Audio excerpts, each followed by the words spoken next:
कैसे हुआ हनुमान जी का जन्म। यूँ तो भगवान हनुमान जी को अनेक नामों से पुकारा जाता है, जिसमें से उनका एक नाम वायुपुत्र भी है, जिसका शास्त्रों में सबसे ज्यादा उल्लेख मिलता है। शास्त्रों में इन्हें वातात्मज कहा गया है, अर्थात वायु से उत्पन्न होने वाला। पुराणों की कथानुसार हनुमान की माता अंजना संतान सुख से वंचित थी।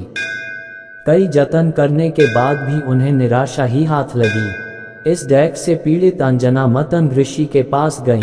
तब मंतग ऋषि ने उनसे कहा, पप्पा सरोवर के पूर्व में एक नरसिम्हा आश्रम है, उसकी दक्षिण दिशा में नारायण पर्वत पर स्वामी तीर्थ है, वहां जाकर उसमें स्नान करके 12 वर्ष तक तप एवं उपवास करना पड़ेगा, तब जाकर तुम्हें पुत्र सुख की प्राप्ति होगी। अंजना ने मतंग ऋषि एवं अपने पति केसरी से आज्ञा लेकर तप किया था। 12 वर्ष तक केवल वायु का ही भक्षण किया। तब वायु देवता ने अंजना की तपस्या से खुश होकर उसे वरदान दिया, जिसके परिणाम स्वरूप चैत्र शुक्ल की पूर्णिमा को अंजना को पुत्र की प्राप्ति हुई। वायु के द्वारा उत्पन्न इस पुत्र को ऋषियों ने वायुपुत्र नाम दिया। कैसे पड़ा हनुमान नाम। वायु द्वारा उत्पन्न हनुमान के जन्म का नाम वायुपुत्र था, परंतु उनका नाम हनुमान कैसे पड़ा, इसके पीछे भी एक रोचक घटना है। एक बार की बात है, कपिराज केसरी कहीं बाहर गए हुए थे। माता अंजना भी बालक हनुमान को पालने में लिटाकर वन में फल फूल लेने चली गई थीं। बालक हनुमान जी को भूख लगी। माता अंजना की अनुपस्थिति में ये क्रंदन करने लगे। सहसा इनकी दृष्टि उगते हुए सूर्य भगवान पर गई। हनुमान जी ने सूर्य को कोई लाल मीठा फल समझकर छलांग लगाए। रामायण युद्ध में हनुमान। रामायण के सुंदर कांड में हनुमान जी के साहस और देवाधीन कर्म का वर्णन किया गया है। हनुमान जी की भेंट राम जी से उनके वनवास के समय तब हुई, जब राम जी अपने भ्राता लक्ष्मण के साथ अपनी पत्नी सीता की खोज कर रहे थे। सीता माता को लंकापति रावण छल से हरण करके ले गया था। सीता जी को खोजते हुए दोनों भ्राता ऋषिमुख पर्वत के समीप पहुंच गए, जहां सुग्रीव अपने अनुयायियों के साथ अपने ज्येष्ठ भ्राता बाली से छिपकर रहते थे। वानर राज बाली ने अपने छोटे भ्राता सुग्रीव को एक गंभीर मिथ्याबोध के चलते अपने साम्राज्य से बाहर निकाल दिया था, और वो किसी भी तरह से सुग्रीव के तर्क को सुनने के लिए तैयार नहीं था। साथ ही बाली ने सुग्रीव की पत्नी को भी अपने पास बलपूर्वक रखा हुआ था। राम और लक्ष्मण को आता देख सुग्रीव ने हनुमान को उनका परिचय जानने के लिए भेजा। हनुमान एक ब्राह्मण के वेश में उनके समीप गए। हनुमान के मुख से प्रथम शब्द सुनते ही श्री राम ने लक्ष्मण से कहा कि कोई भी बिना वेद पुराण को जाने ऐसा नहीं बोल सकता जैसा इस ब्राह्मण ने बोला। राम जी को उस ब्राह्मण के मुख, नेत्र, माथा, भौं या अन्य किसी भी शारीरिक संरचना से कुछ भी मिथ्या प्रतीत नहीं हुआ। राम जी ने लक्ष्मण से कहा कि इस ब्राह्मण के मंत्रमुग्ध उच्चारण को सुन के तो शत्रु भी अस्त्र त्याग देगा।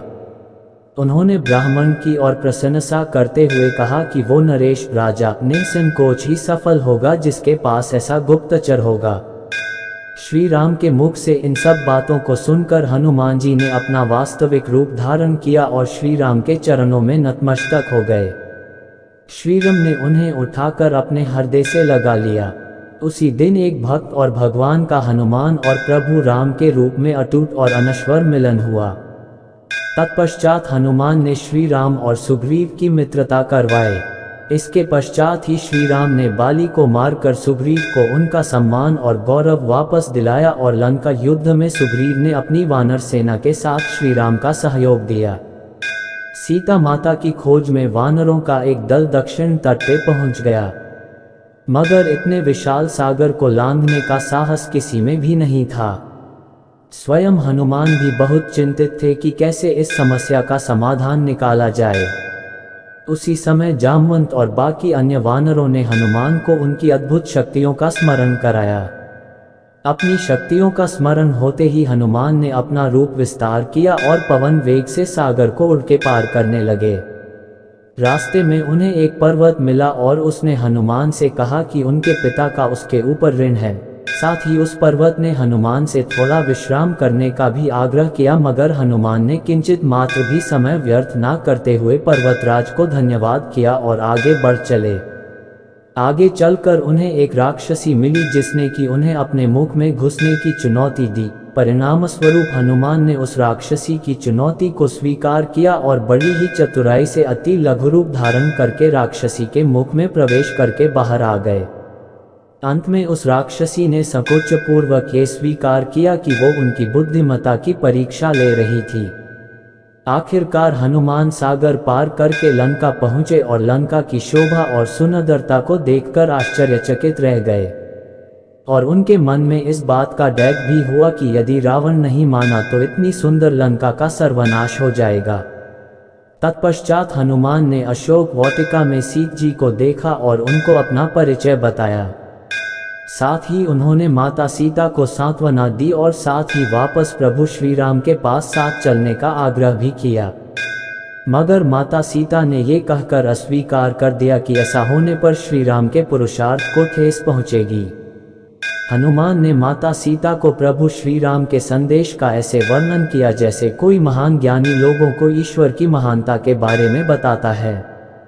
माता सीता से मिलने के पश्चात हनुमान प्रतिशोध लेने के लिए लंका को तहस नहस करने लगे। उनको बंदी बनाने के लिए रावण पुत्र मेघनाद इंद्रजीत ने ब्रह्मास्त्र का प्रयोग किया। ब्रह्मा जी का सम्मान करते हुए हनुमान ने स्वयं को ब्रह्मास्त्र के बंधन में बंधने दिया। साथ ही उन्होंने विचार किया कि इस अवसर का लाभ उठाकर वो लंका के विख्यात रावण से मिल भी लेंगे और उसकी शक्ति का अनुमान भी लगा लेंगे। इन्हीं सब बातों को सोचकर हनुमान ने स्वयं को रावण के समक्ष बंदी बनकर उपस्थित होने दिया। जब उन्हें रावण के समक्ष लाया गया तो उन्होंने रावण को प्रभु श्री राम का चेतावनी भरा संदेश सुनाया और साथ ही ये भी कहा कि यदि रावण माता सीता को आदरपूर्वक प्रभु श्री राम को लौटा देगा तो प्रभु उसे क्षमा कर देंगे। क्रोध में आकर रावण ने हनुमान को मृत्युदंड देने का आदेश दिया, मगर रावण के छोटे भाई विभीषण ने ये कहकर बीच बचाव किया कि एक दूत को मारना आचार संहिता के विपरीत है।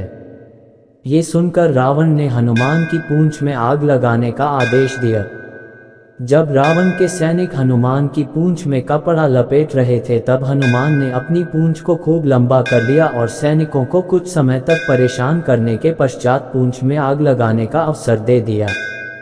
पूंछ में आग लगते ही हनुमान ने बंधन मुक्त होकर लंका को जलाना शुरू कर दिया और अंत में पूंछ में लगी आग को समुद्र में बुझाकर वापस प्रभु श्री राम के पास आ गए।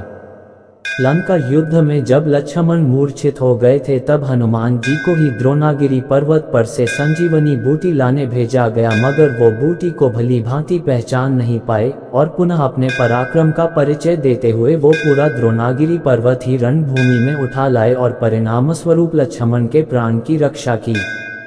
भावुक होकर श्री राम ने हनुमान को हृदय से लगा लिया और बोले कि हनुमान, तुम मुझे भ्राता भरत की भांति ही प्रिय हो। हनुमान का पंचमुखी अवतार भी रामायण युद्ध की ही एक घटना है। अहिरावण जो कि काले जादू का ज्ञाता था, उसने राम और लक्ष्मण का सोते समय हरण कर लिया और उन्हें विमोहित करके पाताल लोक में ले गया। उनकी खोज में हनुमान भी पाताल लोक पहुंच गए। पाताल लोक के मुख्य द्वार एक युवा प्राणी मकरध्वज पहरा देता था, जिसका आधा शरीर मछली का और आधा शरीर वानर का था। मकरध्वज के जन्म की कथा भी बहुत रोचक है। यद्यपि हनुमान ब्रह्मचारी थे मगर मकरध्वज उनका ही पुत्र था। लंका दहन के पश्चात जब हनुमान पूंछ में लगी आग को बुझाने समुद्र में गए तो उनके पसीने की बूंद समुद्र में गिर गई। उस बूंद को एक मछली ने पी लिया और वो गर्भवती हो गई। इस बात का पता तब चला जब उस मछली को अहिरावण की रसोई में लाया गया। मछली के पेट में से जीवित बचे उस विचित्र प्राणी को निकाला गया। अहिरवन ने उसे पालकर बड़ा किया और उसे पातालपुरी के द्वार का रक्षक बना दिया। हनुमान इन सभी बातों से अनभिज्ञ थे। यद्यपि मकरध्वज को पता था कि हनुमान उसके पिता हैं, मगर वो उन्हें पहचान नहीं पाया क्योंकि उसने पहले कभी उन्हें देखा नहीं था। जब हनुमान ने अपना परिचय दिया तो वो जान गया कि ये मेरे पिता हैं, मगर फिर भी उसने हनुमान के साथ युद्ध करने का निश्चय किया क्योंकि पातालपुरी के द्वार की रक्षा करना उसका प्रथम कर्तव्य था। हनुमान ने बड़ी आसानी से उसे अपने अधीन कर लिया और पातालपुरी के मुख्य द्वार पर बांध दिया। पातालपुरी में प्रवेश करने के पश्चात हनुमान ने पता लगा लिया कि अहिरावण का वध करने के लिए उन्हें 5 दीपकों को एक साथ बुझाना पड़ेगा। अतः उन्होंने पंचमुखी अवतार श्री वराह, श्री नरसिम्हा, श्री गरुण, श्री हयग्रीव और स्वयं धारण किया और एक साथ में 5 दीपकों को बुझाकर अहिरावण का अंत किया। अहिरावण का वध होने के पश्चात हनुमान ने प्रभु श्री राम के आदेशानुसार मकरध्वज को पातालपुरी का नरेश बना दिया। युद्ध समाप्त होने के साथ ही श्री राम का 14 वर्ष का वनवास भी समाप्त हो चला था। तभी श्री राम को स्मरण हुआ कि यदि वो वनवास समाप्त होने के साथ ही अयोध्या नहीं पहुँचे तो भरत अपने प्राण त्याग देंगे। साथ ही उनको इस बात का भी आभास हुआ कि उन्हें वहां वापस जाने में अंतिम दिन से थोड़ा विलंब हो जाएगा। इस बात को सोचकर श्री राम चिंतित थे, मगर हनुमान ने अयोध्या जाकर श्री राम के आने की जानकारी दी और भरत के प्राण बचाकर श्री राम को चिंता मुक्त किया। अयोध्या में राज्याभिषेक होने के बाद प्रभु श्री राम ने उन सभी को सम्मानित करने का निर्णय लिया जिन्होंने लंका युद्ध में रावण को पराजित करने में उनकी सहायता की थी। उनकी सभा में एक भव्य समारोह का आयोजन किया गया जिसमें पूरी वानर सेना को उपहार देकर सम्मानित किया गया। हनुमान को भी उपहार लेने के लिए बुलाया गया। हनुमान मंच पर गए मगर उन्हें उपहार की कोई जिज्ञासा नहीं थी।